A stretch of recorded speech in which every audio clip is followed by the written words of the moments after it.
नमस्कार। राष्ट्रीय एकता यात्रा को जिस उद्देश्य के साथ शुरुआत की गई थी, 12 राज्यों से 15 दिन की ये यात्रा लगभग 3100 किलोमीटर का सफ़र तय करके शांतिपूर्वक पूर्ण हुई और जिस उद्देश्य को भी राष्ट्र के युवाओं में राष्ट्र भावना को जागृत करना, उसमें भी भारी सफलता मिली है कि हजारों युवाओं ने इसमें भागीदारी ली और तिरंगे के मान सम्मान के लिए देश भर के युवा आगे आए और कश्मीर की समस्या की उनको जानकारी भी पूरी मिली। जो चिंता जताई जा रही थी कि जम्मू कश्मीर में यात्रा जाने से हिंसा भड़क सकती है, वो भी पूरी तरह से जो लोग ये क्यास लगा रहे थे, और वो कोई और नहीं, केंद्रीय सरकार और प्रदेश की जम्मू कश्मीर की सरकार ये चेतावनी देती थी और उसके बावजूद हमने 500 के लगभग कार्यकर्ताओं ने जम्मू कश्मीर के बॉर्डर पर गिरफ्तारी दी। 25,000 लोग वहाँ पर इंतज़ार किया। माधोपुर बॉर्डर में लाल चौक के पास लगभग हमारे 24 से 26 कार्यकर्ताओं की गिरफ्तारी हुई। और जो पहला लड़का जो सुबह 8:30 बजे गया, के उपाध्याय, गुड़गांव से इंजीनियर हैं, लाल चौक के पास उनकी गिरफ्तारी हुई 30-40 मीटर दूर। वो एक इंजीनियर है। उसके बाद हमारे 3 राष्ट्रीय पदाधिकारी, भृगुबक्षी पात्रा, राजेश चौधरी, मोहन रेड्डी, सुरेश बगाशिया, ये चारों, इनमें से 2 हमारे मंत्री हैं, एक उपाध्यक्ष और एक कोषाध्यक्ष हैं। श्यांतम बसु और मृगांक, जो मृगांक हैं हमारे असम के अध्यक्ष हैं।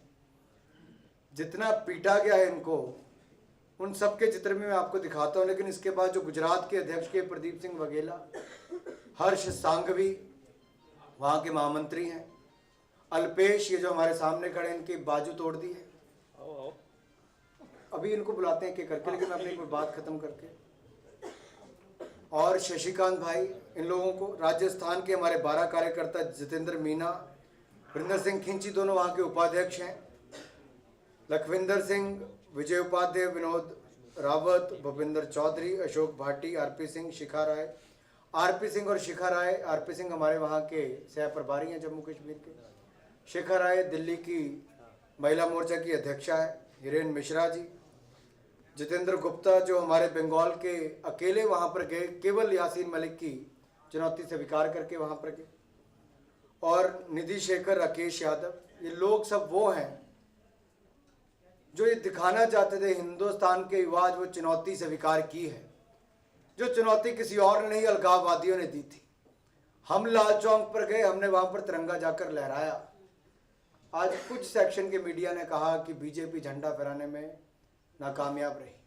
हमारे कार्यकर्ता लाल चौक गए, सेना की 100 टुकड़ियाँ जो सीआरपीएफ की और बाकी सुरक्षा बलों की टुकड़ियाँ लगी, उसके बावजूद वहाँ पर गए, गिरफ्तारी दी। लेकिन जो उनके साथ किया गया, क्या वो जायज़ था? क्या वो असंवैधानिक नहीं था? क्या वो इलीगल नहीं है? केवल इस देश में तिरंगा फहराना क्या आज अपराध नहीं माना जा रहा? क्या जम्मू कश्मीर की सरकार को और सेना को और वहाँ की पुलिस को क्या देश के लोगों से माफ़ी नहीं मांगनी चाहिए? क्या उन पर केस नहीं होने चाहिए अगर वो माफ़ी नहीं मांगते? मैं प्रधानमंत्री जी से पूछना चाहता हूँ, क्या इस देश में तिरंगा फहराना आज अपराध है? क्या तिरंगा फहराने वालों को सुरक्षा बलों द्वारा सुरक्षा उपलब्ध करवानी चाहिए थी कि उनकी पिटाई करवानी चाहिए थी? 3rd डिग्री का इस्तेमाल वहां पर किया गया और उसका जीता जागता सबूत ये है। अगर आप इन पर नजर दौड़ाएं, ये कार्यकर्ता हमारे बीच में मौजूद है, ये कोई और नहीं, वो मोर्चा के कार्यकर्ता है।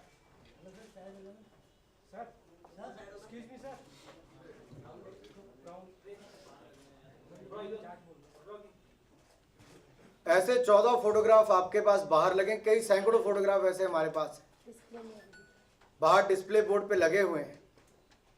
ये हालत आगे देखिए, ये वहां की जम्मू कश्मीर पुलिस ने किया है। ये जम्मू कश्मीर की पुलिस ने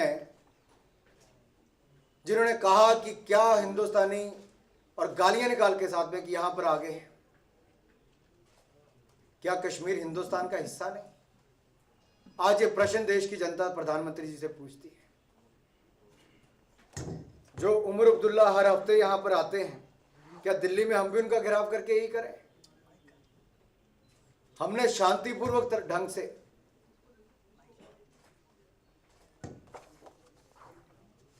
उनको काटा गया, मारा गया। ये देखिए, टांगे तक तोड़ दी गई। ये सारे फोटोग्राफ्स बाहर डिस्प्ले पर हैं।